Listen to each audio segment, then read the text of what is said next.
Memang batasan fikih ini lebih ringan daripada batasan uruf. Contohnya, Nabi ada pakaian beliau yang terkena air mani. Air mani kan suci.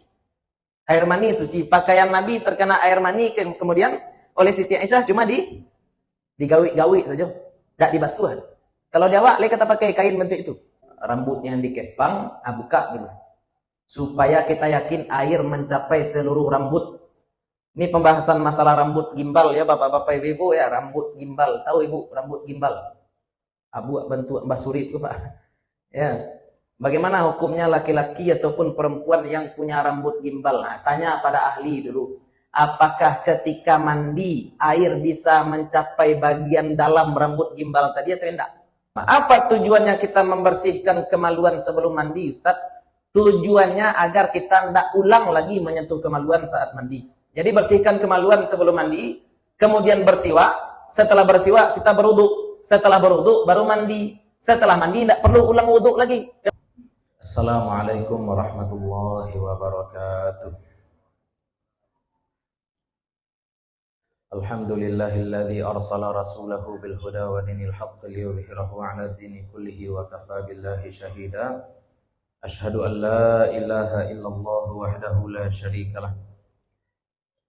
Wa asyhadu anna Muhammadan abduhu wa rasuluh. Allahumma salli wa sallim wa barik ala hadzal nabiyyil karim wa ala alihi wa sahbihi wa man tabi'ahum bi ihsanin ila yaumiddin. Fa nawayna ta'alluma wa ta'lim wa naf'a wal intifa' wal ifadata wal istifadah wal hatha ala tamassuki bi kitabillahi ta'ala wa bi sunnati nabiyhi sallallahu alaihi wasallam wa du'a ilal huda wa dilalata 'alal khairi ibtigha'a mardatillahi wa sawabihi wa qurbih. Allahumma 'allimna ma yanfa'una wanfa'na bima 'allamtana wa zidna ilma. Bapak Ibu yang dimuliakan Allah, kita lanjutkan kaji fardu ain kita yang memang wajib untuk kita ketahui, wajib kita pelajari karena memang kita amalkan sehari-hari. Mulai dari pangkal ya, memang mulainya dari pangkal, mulainya dari hal-hal kecil karena memang kita banyak tergelincirnya ya gara-gara hal-hal kecil. Jadi pada pertemuan sebelumnya kita sudah membahas tentang sebab-sebab junub, sebab-sebab hadas besar serta hal-hal yang tidak boleh dilakukan bagi orang yang berhadas besar. Kita sebutkan kemarin level hadas besar atau kotoran, level hadas atau kotoran maknawi itu ada 3. Ada orang yang sekedar berhadas kecil. Kalau sekedar berhadas kecil dia, maka yang tidak boleh dia lakukan adalah sholat, tawaf, menyentuh mushaf Al-Quran, surat Al-Waqi'ah 79, menyentuh mushaf Al-Quran tidak boleh, membawa mushaf Al-Quran walaupun tidak menyentuh juga boleh. La yamassuhu illal mutahharun ya. Ini yang banyak dilalaikan orang. Kalau dia berhadas besar, maka bertambah pantangannya. Apalagi pantangan kalau dia berhadas besar, tidak boleh pula dia membaca. Kalau orang berhadas kecil, boleh dia membaca Quran. Taruh Al-Quran di atas rehal, lanjut dia baca. Jadi Quran tidak dia sentuh, boleh. Tapi kalau sudah berhadas besar, membaca Al-Quran pun tidak boleh.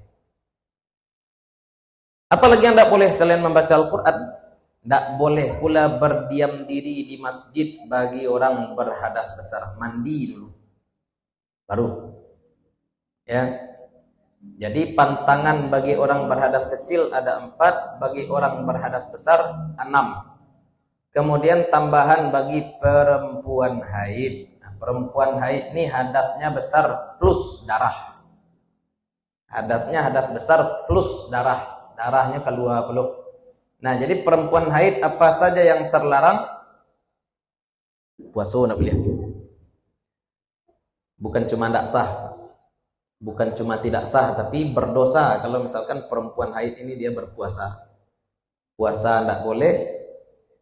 Kemudian lewat di masjid, kalau takut akan mengotori masjid juga tidak boleh. Al-murur ya. illa abiri sabilin, kata Allah dalam Al-Quran, kecuali orang yang sekedar lewat itu diperbolehkan.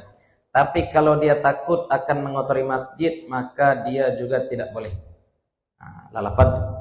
Apalagi tidak boleh hubungan badan. Apalagi tidak boleh pula perempuan haid berwudu ataupun mandi dengan niat mengangkat hadas. Kalau dia berwudu dengan niat menghilangkan kantuk, boleh. Kalau dia mandi dengan niat membersihkan badan, boleh. Tapi kalau niatnya mengangkat hadas, tidak sah. Bukan hanya tidak sah, badoso boleh. Yang tadi juga ya, membaca Al-Quran tidak boleh bagi perempuan haid kalau niatnya memang membaca Quran. Tapi kalau niatnya zikir, seperti membaca bismillah sebelum makan, membaca ayat kursi sebelum tidur, atau membaca qul huwallahu, qul a'udzu birabbin nas, qul a'udzu birabbil falaq. Nah, itu diperbolehkan kalau niatnya zikir. Atau niatnya istisqa, minta kesembuhan dengan wasilah Al-Quran. Nah, tambahan satu lagi, pantangan bagi suami yang istrinya haid. Ya, tadi berhubungan badan pada istrinya juga haram, bapak-bapak, ibu-ibu ya. Suami istri berhubungan badan ketika istri sedang haid, suaminya berdosa, iya. Istrinya berdosa enggak? Ya dosa juga. Karena juga dua-duanya sama-sama berdosa. Nah, sekarang yang terakhir ini haram bagi suami saja, apa itu? Talak. Menjatuhkan talak terhadap istri saat istri sedang haid, itu enggak boleh. Nah, ini pantangan bagi orang berhadas kecil, orang berhadas besar, plus yang paling banyak pantangan bagi perempuan haid. Nah, malam ini kita bahas caranya lagi, ya enggak? Caranya lagi. Di istilahnya wudu mandi. Kan wasilah bersuci itu kalau ingin mengangkat hadas kita ada 3 sebenarnya ya.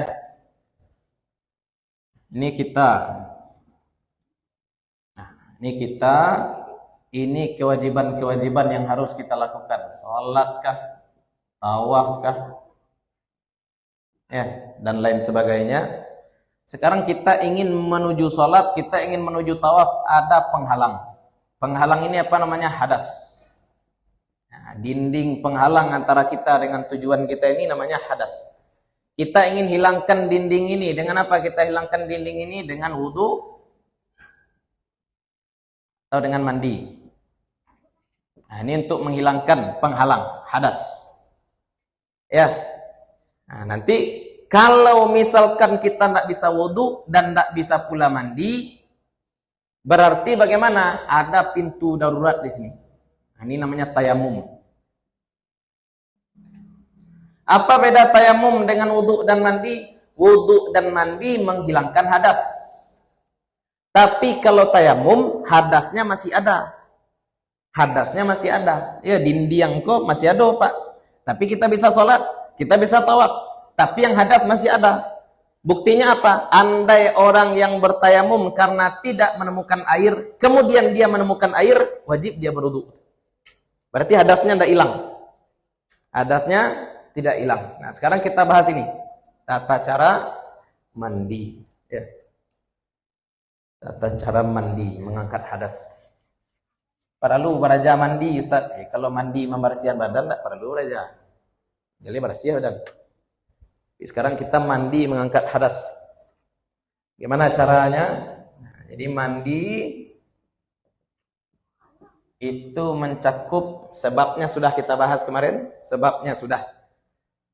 Pantangannya juga sudah. Sekarang kita bahas selanjutnya. Apa saja rukun, syarat, kemudian sunnah, makruh. Ya, apa saja rukun mandi, syarat-syarat mandi, sunnah-sunnah mandi, hal-hal makruh yang dilakukan ketika mandi, itu yang akan kita bahas. Sebelum kita lanjut, ada pertanyaan, Pak? Barangkali kok kajian minggu petang bagai, kok nak jaleh? Ayo.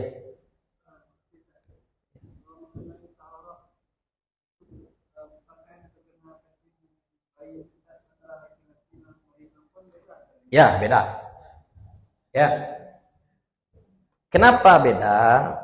Jadi seperti ini sebenarnya. Semua air kencing itu aslinya adalah najis menengah. Aslinya harus dibasuh. Semua air kencing, Pak. Kok air kencing orang gadang, kok air kencing anak ketik, kok air kencing kudo, kok air kencing untu. Karena naik ke baju, maka wajib dibasuh. Tapi ada satu hadis di mana Nabi Shallallahu Alaihi Wasallam terkena air kencing anak bayi, kemudian Nabi tidak basuh, Nabi kelatian saja iya. Ya, hanya Nabi perciki saja air di tempat yang terkena air kencing bayi laki-laki tadi. Sehingga hadis ini menjadi istisna, istilahnya mengecualikan. Ya. Kalau berdasarkan hadis A'rabi istilahnya ini semua air kencing, semua pipis itu najis menengah. Bagaimana caranya? Harus dibasuh. Tapi ada satu hadis yang mengecualikan. Ada satu hadis ganjil. Ya, istilahnya keluar dari keumuman hadis yang satu. Hadis yang satu umum, semua air kencing itu najis. Karena Nabi menyuruh ya, air kencing Arabi, seorang Arab Badui yang pipis di masjid, disuruh Nabi untuk menyiram.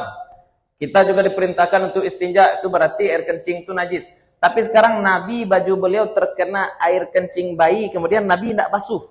Nabi kelatian saja ya. Berarti itu apa tuh? Pengecualian. Ya.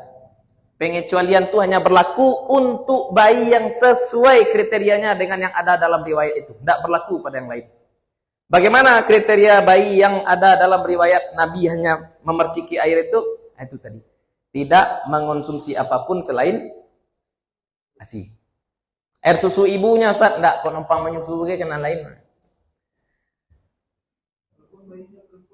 Kalau bayi perempuan najis menengah. Tidak, harus dibasuh. Bakok bayi perempuan harus dibasuh.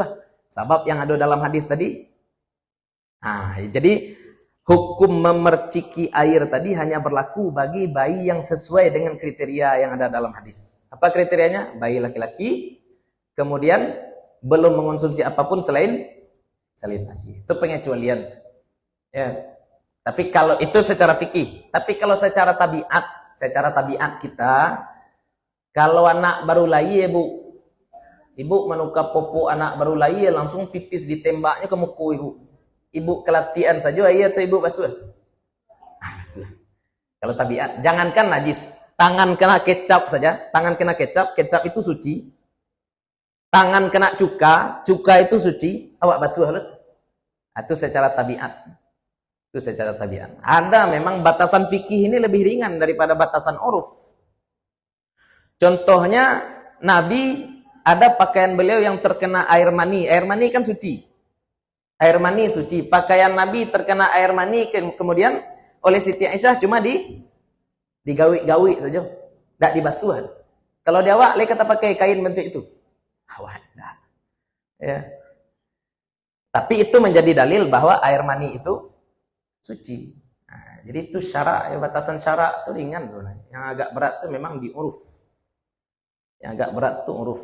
Laki-laki sholat hanya pakai kain sarung contoh.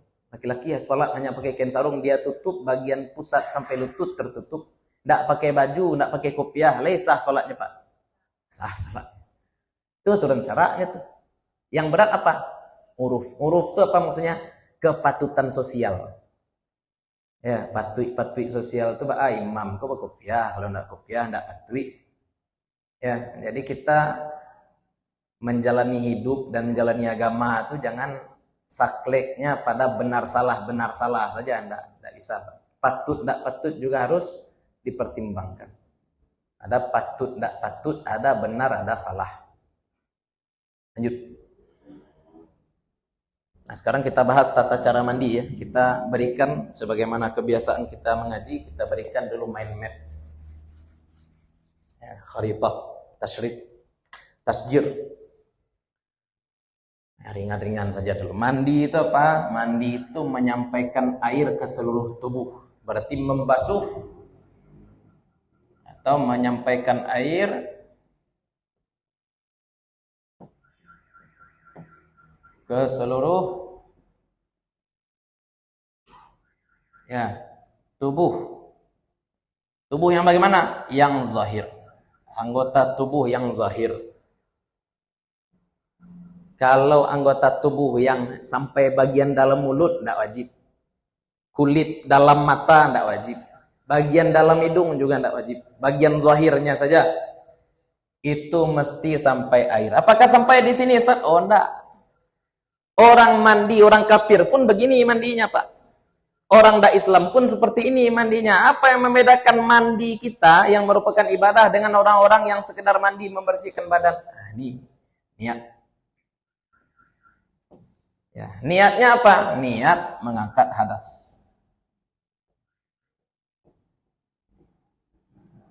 Ini niat paling umum ya. Niat paling umum mandi, niat untuk mengangkat hadas. Kemudian syarat mandi sama dengan syarat wudhu kemarin yang utama yang kita sebutkan 3 ya. Airnya mutlak. Menggunakan air yang suci lagi menyucikan. Mutlak. Kemudian tidak ada penghalang.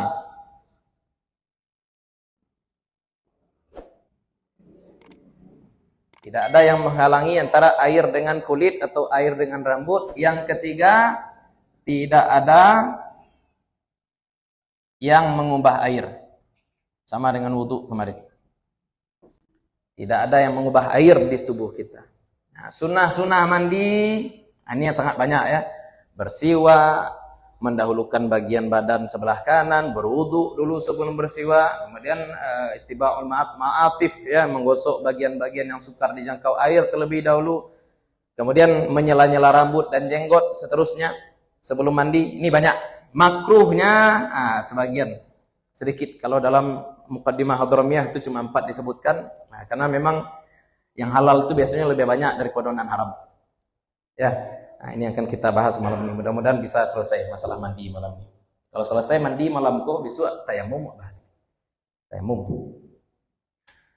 Oke, tata cara mandi yang pertama, mandi minimal niat dan membasuh seluruh tubuh. Itulah istilahnya. Bagaimana membasuh seluruh tubuh? Minimal mandi kita sampaikan segampang-gampang mandi, pai bapak-bapak, ibu-ibu ke tepi tabik, masuk ke dalam tabik lah sah. Asal seluruh tubuh sudah terbasuh. Asal seluruh tubuh sudah terbasuh, maka sudah sah itu mandi. Pai ke tabik, masuk dalam tabik. Nah, jadi itu. Asal diiringi dengan niat. Ada niat mengangkat hadas, maka mandi sudah sah. Gampang. Mana yang lebih alasuah berarti? Mana yang lebih gampang berarti? Mandi atau berwudu? Susah berwudu, Pak. Orang bilang lebih susah mandi, enggak. Wudu lebih susah. Kenapa? Karena dalam wudu kita harus mempertimbangkan rukun tertib. Harus berurutan. Harus berurutan. Kalau mandi terserah. Mau mulai dari basuh kaki, mau mulai dari basuh punggung, mau mulai dari basuh tangan, terserah. Pokoknya ujung-ujungnya nanti seluruh tubuh sudah terbasuh. Maka mandinya sah. Ya, kalau diuji-uji mudahnya. Tapi kalau non repot banyak air, tentu banyak air untuk mandi lah. Ya. Nah, susah juga mandi di situ. Tapi dari segi jelimet rukunnya, rukun wudu ada 6, rukun mandi cuma 2. Ya, ringan rukun mandi itu. Nah, kalau kita bahas sunnah, makruh, baru agak panjang pembahasan mandi. Ya. Sekarang niat kita bahas dulu. Niat itu muqtarinun bil fi'li. Niat itu berbarengan dengan perbuatan. Maka ketika mandi, ketika awal membasuh, dalam hati kita berniat, sengaja aku mengangkat hadas. Kalau orang berniat sebelum masuk kamar mandi bisa saja, boleh. Asalkan selama dia mandi, dia sadar, dia eling bahwa dia sedang mandi untuk mengangkat hadas. Harus sadar. Jadi kalau tanpa niat bagaimana? Kalau tanpa niat mandi itu tuh tidak sah. Apa bedanya dengan mandi biasa? Sekarang kita mandinya untuk mengangkat hadas besar.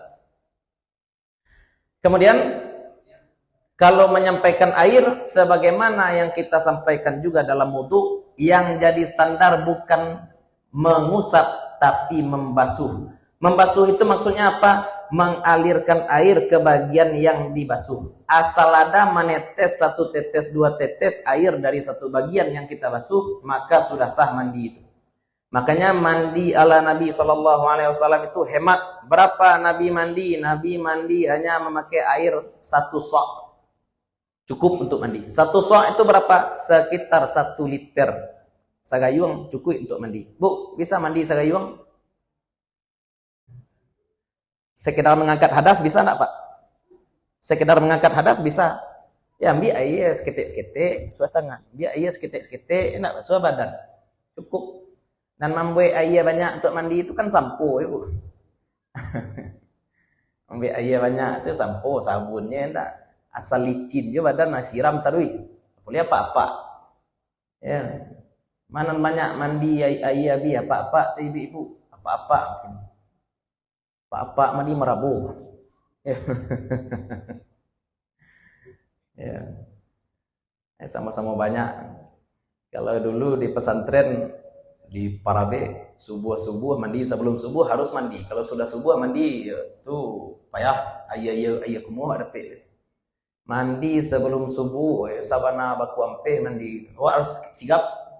Kalau telambe mandi telambe subuh kan hukum belum. Nah, jadi mandi terkena mandi lebih banyak lo ayah tercampak ke belakang daripada nanti siram ke badan. Ya. Lambe-lambe sedikit-sedikit. Nah, tapi karena ini badan saudaranya ya, karena itu israf sebenarnya ya, berlebih-lebihan memakai air. Nah, itu rukun mandi. Sekarang kita gabungkan rukun mandi dengan sunnah mandi. Bagaimana tata caranya? Al-kaifiyah al-masnunah. Yang pertama, kalau ingin mandi dengan cara sempurna adalah membasuh tangan terlebih dahulu. Tangan ini alat kita untuk membersihkan seluruh badan, maka kita pakai tangan ini untuk membersihkan seluruh badan ya, kita bersihkan dulu tangan. Kemudian mulai mandi itu dengan istinja. Mulai mandi dengan istinja. Ustadz, andai ada orang hendak mandi tapi dia tidak buang air, apakah dia juga istinja? Walaupun namanya hendak istinja, bersihkan juga kemaluan. Bersihkan kemaluan. Kemudian bersihkan juga bagian-bagian badan yang mungkin akan sulit dijangkau. Ya, lubang pusik, kemudian abuaknya barangkali yang balapiah, bapak-bapak ibu-ibu, abuaknya nan balapiah. Bahasa Indonesia balapiah. Iya. Abu rambutnya yang dikepang, buka dulu. Supaya kita yakin air mencapai seluruh rambut. Ini pembahasan masalah rambut gimbal ya bapak-bapak ibu ya, rambut gimbal. Tahu ibu rambut gimbal? Abu bentuk Mbah Suri itu Pak. Ya. Bagaimana hukumnya laki-laki ataupun perempuan yang punya rambut gimbal? Nah, tanya pada ahli dulu. Apakah ketika mandi air bisa mencapai bagian dalam rambut gimbal tadi atau tidak? Kalau misalkan air tidak bisa mencapai ke dalam bagian rambut, maka tidak boleh rambut gimbal. Ya, kalau air tidak akan bisa mencapai bagian dalam rambut yang sudah dipilin-pilin bentuk. Ya, sagannya bu ya, untuk sembuh itu. Ayo, pun kadang-kadang sumbu kompor dulu. Nah, kadang-kadang telunjuk, kadang-kadang ampu buat itu. Ya, lah dipilin-pilin ya, sedemikian rupa. Kalau tidak akan masuk air ke dalam rambut yang sudah digimbalkan tadi, maka tidak boleh rambut gimbal. Jangankan digimbalkan, tadi kita sampaikan, andai rambutnya dikepang saja, harus dibuka dulu kepangnya, agar kita yakin bahwa seluruh bagian rambut terkena air. Bukan rambut gimbalnya yang tidak boleh, Pak ya. Rambut gimbal, mau rambut gimbal silahkan. Ya, tapi pastikan saat kita hendak mandi wajib, pastikan air bisa mencapai bagian dalam-dalam rambut yang tadi digimbalkan itu. Ya, haramnya bukan karena rambut gimbalnya haram, ya, tapi tidak boleh andai itu akan menghalangi sampainya air ke bagian rambut. Maka kalau ada yang rambutnya balapiah-lapiah, buka dulu kepang-kepang rambutnya sebelum mandi. Ya, kalau misalkan susah ya, abu adik tabah mana untuk mencapai bagian terdalam rambut itu susah air, basahi tangan dulu. Kan tadi istinja. Tadi sudah membersihkan kelamin. Basahi tangan. Ya, dikirai rambut itu dulu. Baca bahasa Indonesia enggak tahu. Ya, dibasahi tangan. Jadi nanti ketika kita menyiram kepala, karena rambut sudah basah, enak. Ya, air itu mengalirnya enak. Ya, lebih hemat. Yakin kita bahwasanya memang air itu mencapai seluruh rambut. Itu yang pertama. Apa tujuannya kita membersihkan kemaluan sebelum mandi, Ustaz? Tujuannya agar kita tidak ulang lagi menyentuh kemaluan saat mandi. Jadi bersihkan kemaluan sebelum mandi, kemudian bersiwak. Setelah bersiwak kita berwudu. Setelah berwudu baru mandi. Setelah mandi tidak perlu ulang wudu lagi. Kenapa tidak perlu diulang wudu? Karena kita sudah berwudu tadi sebelum mandi. Tapi kalau sebelum mandi kita belum membersihkan kelamin kita, otomatis saat mandi kita akan menyentuh kembali kelamin. Kalau saat mandi kita sentuh kelamin, berarti wudu yang tadi kita lakukan batal.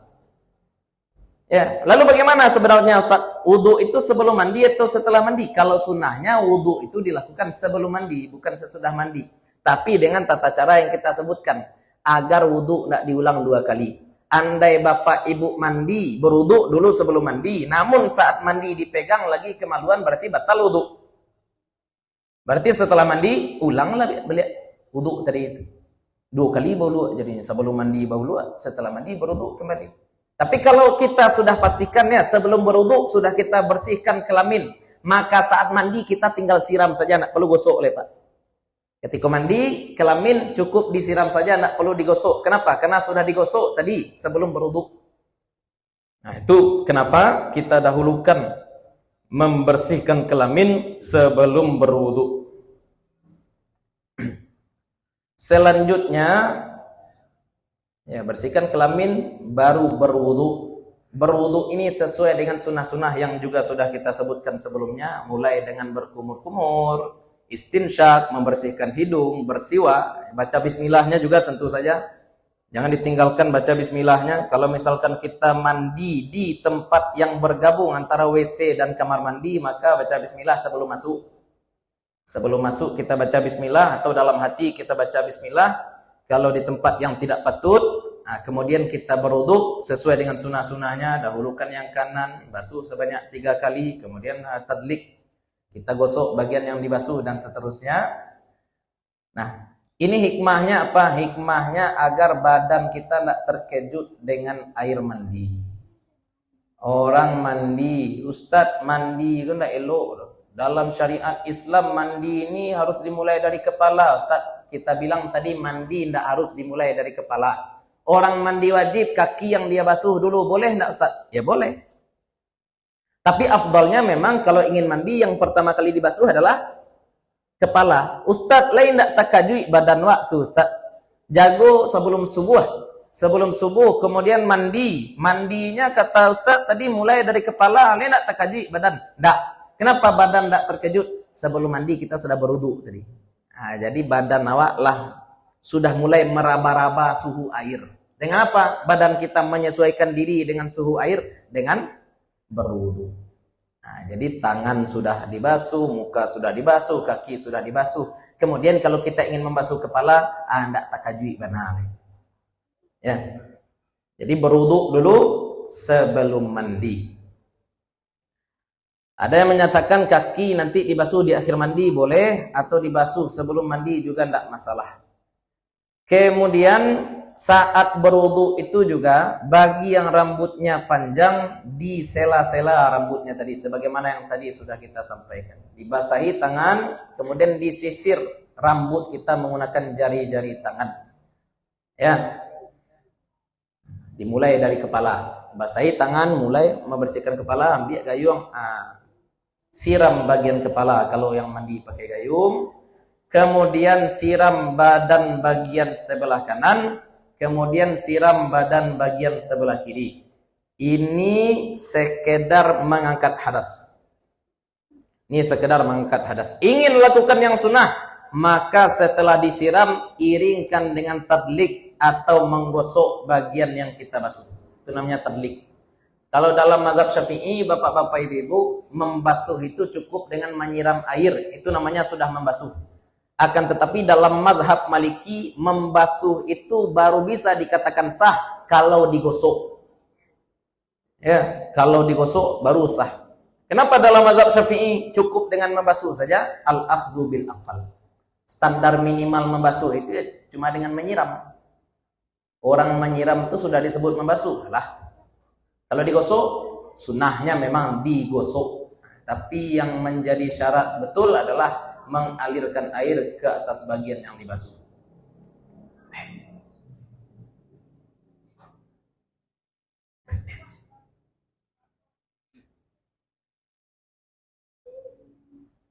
Kemudian tathlith. Kemudian meniga-niga kalikan basuhan. Nah, itu sunnah-sunnah mandi disertai dengan rukun-rukun mandi. Nah, itu mandi. Setelah itu baca doa. Apa doa setelah mandi? Asyhadu an la ilaha illallah wahdahu la syarikalah wa asyhadu anna Muhammadan abduhu wa rasuluh. Allahumma ja'alni minat tawabin wa ja'alni minal mutatahhirin wa ja'alni min ibadikas shalihin. Sama dengan doa setelah berwudu. Lagi-lagi kita sampaikan kalau istinja doa sama seperti yang kita sebutkan kemarin ya Allah, peliharalah hatiku dari kemunafikan, peliharalah kemaluanku dari perbuatan zina. Mancebo anak-anak pun serupa itu. Doakan anak kita jauh dari perbuatan zina. Sebab ko doso sama mana ngari ya Pak. Di akhir zaman ko bahayo anak ya. Benar-benar berbahaya. Ditunggu hukum negara menyelesaikan kasus perzinaan ndak sudah-sudah. Ya, orang membawa Honda ndak pakai helm, bisa di stop dek Pak polisi? Bisa. Orang bawa Honda membawa padusi ndak bininya, bisa di stop dek Pak polisi? Tidak bisa. Ya, pakai Sarawak singkeknya bawa Honda ya, pakai Sarawak singkeknya atau pakai ya nampak batinya bawa Honda, tapi nya pakai helm. Punya helm. Nah, bisa di stop dek Pak polisi? Tidak bisa. Ya, maka memang untuk kini ikut tiangnya di awak. Bagaimana kita menjaga lingkungan, bagaimana kita menjaga keluarga kita. Jangan sampai satu-satu puluh.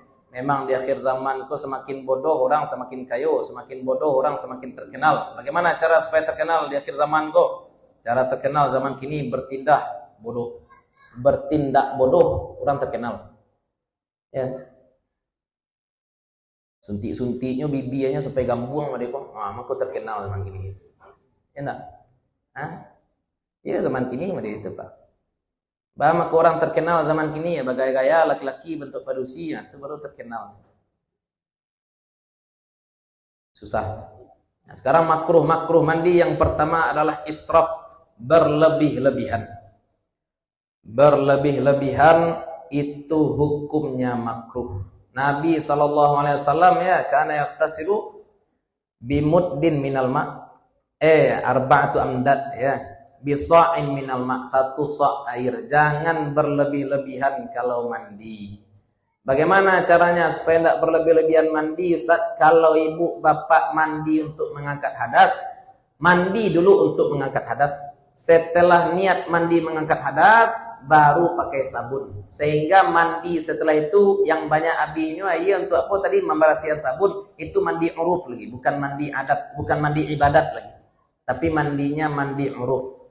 Nah, jadi jangan sampai untuk sekedar mengangkat hadas, kita berlebih-lebihan memakai air. Cukup sekadar kebutuhan. Itu yang pertama. Israf. Apa bedanya israf dengan mubazir Ustaz? Kalau mubazir itu membuang-buang. Kalau israf itu artinya berlebih-lebihan. Umpamu ke bapak-bapak ibu-ibu. Ibu-ibu kalau diberi satu nasi bungkus lah habis. Kadang-kadang lai, kadang-kadang enggak. Lah, dia gia nasi sabungkui, apa-apa dia gia nasi sabungkui. Lah tamakan nasi bungkui ko saparo lah terasa kenyang Pak. Kini yang saparo di dalam ko, saparo di piring ko, saparo di bungkui nasi ko kadipangan. Wah lah kenyang Pak. Istilahnya perut kita sudah full. Bisa aja dipaso, bisa aja sebenarnya. Kalau dipaso masuk ke dalam parui itu namanya israf.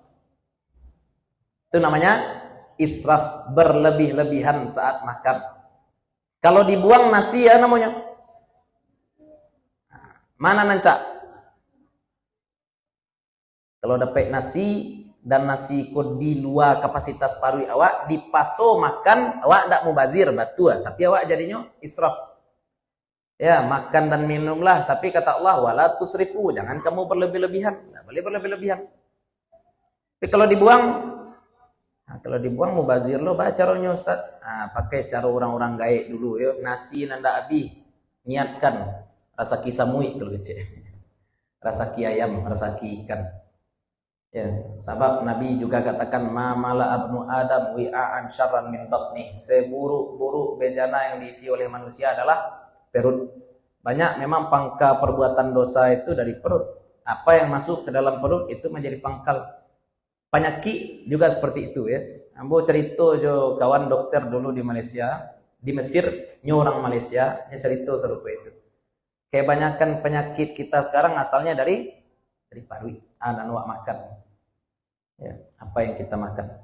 Makanya israf berlebih-lebihan bukan cuma dalam masalah makan, dalam masalah mandi juga bisa jadi israf. Kenapa israf? Ya berlebih-lebihan. Memang awak membasuh air itu ke badan awak juga, tapi bakal lebihan mana?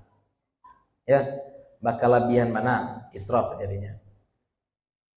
Yang kedua, mandi di dalam air tergenang. Bagi kita mungkin mandi dalam air tergenang ini ganjil. Tapi kalau Bapak Ibu belajar bahasa Inggris, mandi itu apa bahasa Inggrisnya Pak? Take a bath. Apa arti bath? Bath itu artinya bathtub. Sampai mandi, bak mandi masuk awak ke dalam basuh-basuh badan di situ. Itu cara mandi orang luar. Cara mandi orang luar dua saja. Pertama bath, yang kedua shower. Shower ku pincuran dewa enak. Mandi ju pincuran, itu saja cara mandinya. Nah, mandi dengan pincuran, dengan kata lain airnya selalu mengalir, itu lebih baik. Mandi di air yang tergenang sah enggak Ustaz? Sah saja Pak.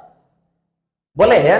Istilahnya ini kita punya bak mandi di rumah, kita pastikan dulu badan kita enggak ada najis. Istinja kita dulu enggak ada najis segala macamnya dari badan kita. Setelah pasti bersih badan, kemudian masuk kita ke dalam bak mandi. Apakah sah mandi seperti itu? Sah. Boleh Pak.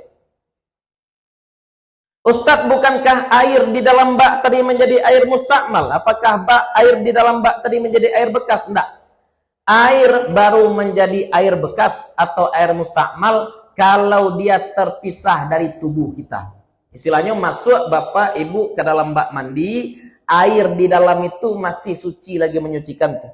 Tapi ketika awak tagak keluar badan awak dari bak mandi, baru air dalam bak itu menjadi air mustakmal. Ini makruh cara mandi seperti ini. Kenapa? Karena banyak mana air terpakai. Ma'ir rakid, air yang tergenang. Lalu bagaimana cara yang lebih baik?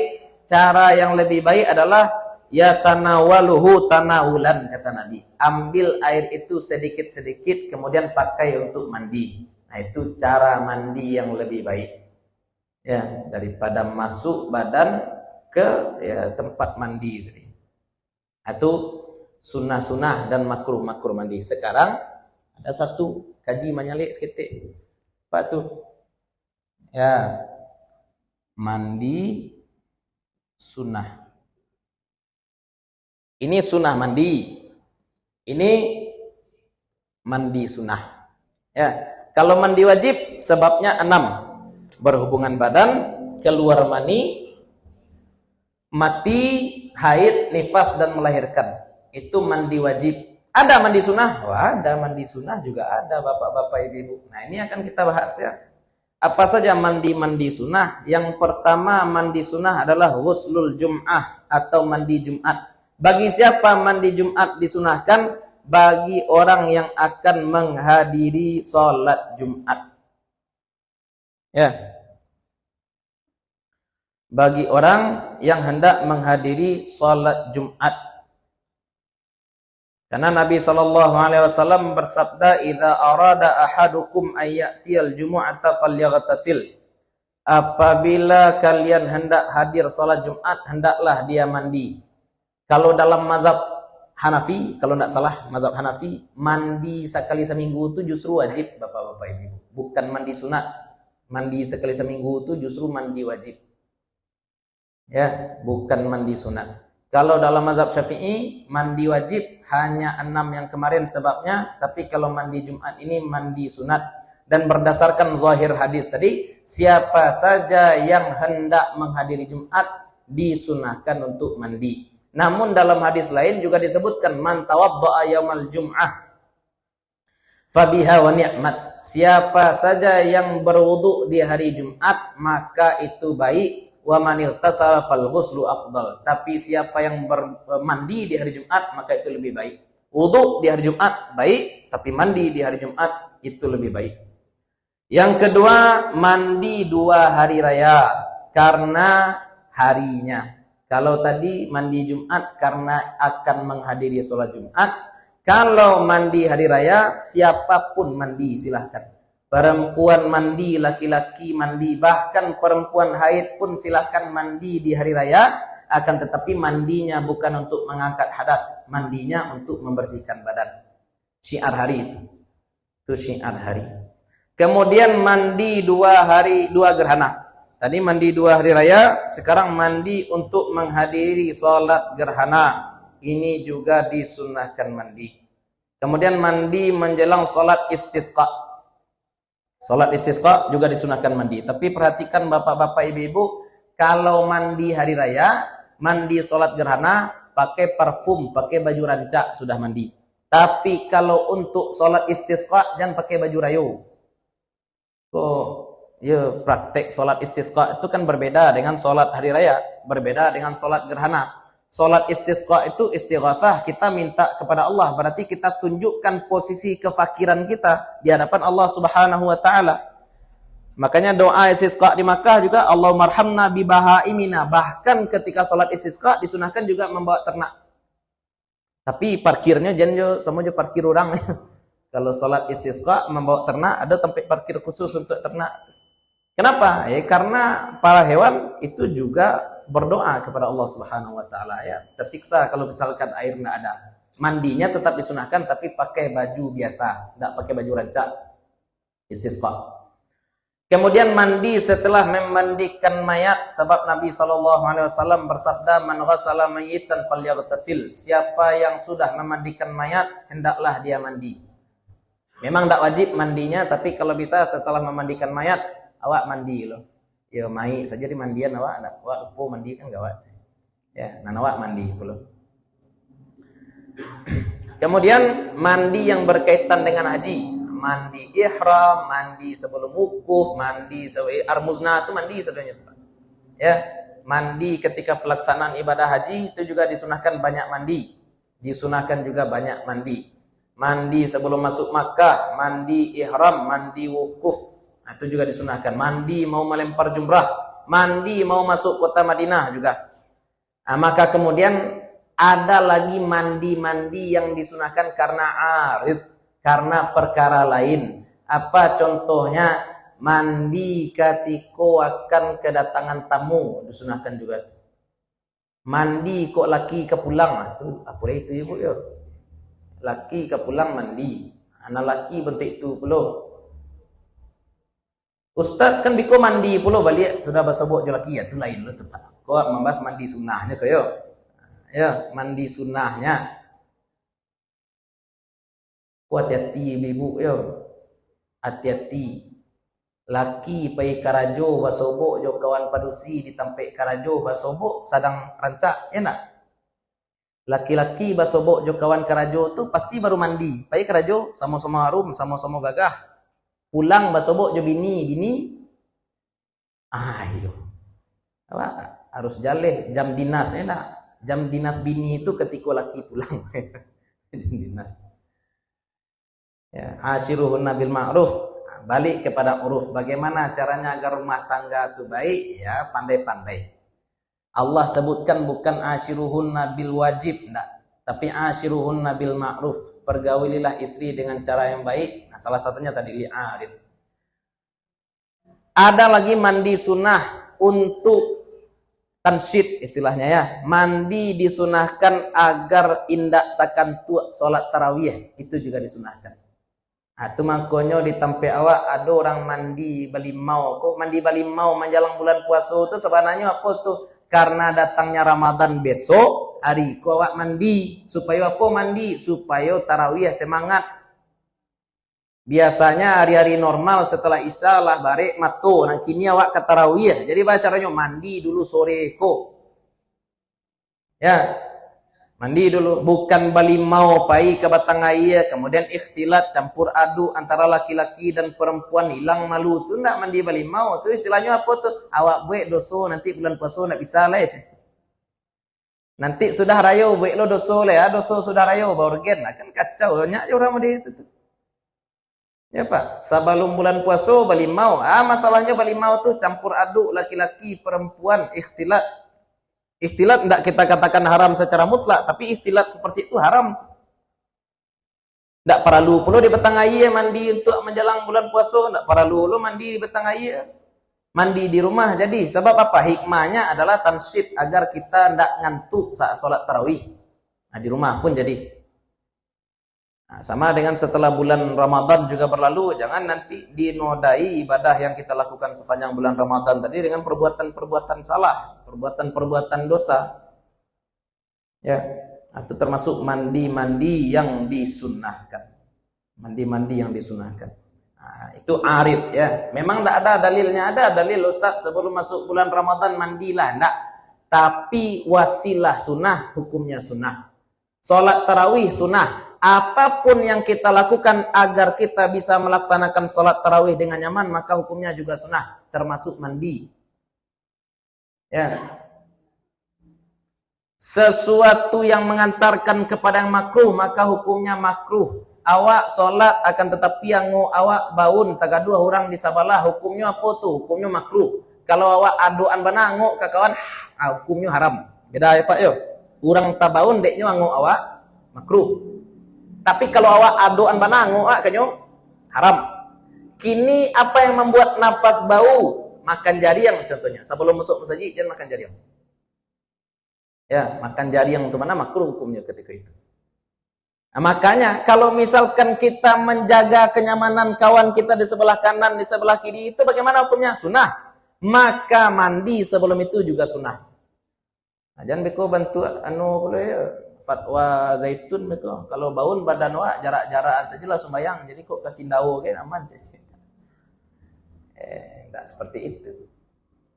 Bersihkan diri. Jangan orang disuruh menjauh, jangan kita menjauh. Bersihkan badan sehingga orang sekeliling kita tidak terganggu. Nah, itu pembahasan tentang mandi ya. Mandi sunnah. Sunnah mandi sudah, mandi sunnah juga sudah. Insyaallah pertemuan selanjutnya kita akan bahas tentang tayamum. Kapan tayamum itu bisa dianggap sah? Hari pagi dingin Ustaz, wak kabaulu hari dingin, le boleh tayamum.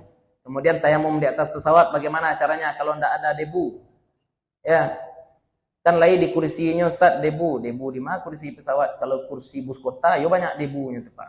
Kursi pesawat agak ragu lah entah ada debu entah tidak. Nanti kita bahas ya tata cara tayamum. Itu barangkali kajian kita pada malam hari ini mudah-mudahan bermanfaat bagi ibu bapak terutama untuk kami pribadi yang menyampaikan. Mudah-mudahan selama duduk di sini Allah bakar dosa-dosa kita, Allah tambahkan tabungan amal kita, Allah sayangi orang tua dan guru-guru kita, Allah kumpulkan kita nanti bersama-sama dengan orang-orang soleh, para syuhada, para nabi. Mudah-mudahan kita mendapatkan syafaat dari Nabi Muhammad SAW. Mudah-mudahan Allah angkat bala dari Islam dan kaum muslimin, Allah kuatkan kaum muslimin terutama yang sedang terkena bala, khususnya kawan-kawan kita di Palestina terutama. Mohon maaf kalau ada yang salah, ada yang kurang, dan sesuatu yang tidak kami letakkan pada tempatnya. Assalamualaikum warahmatullahi wabarakatuh.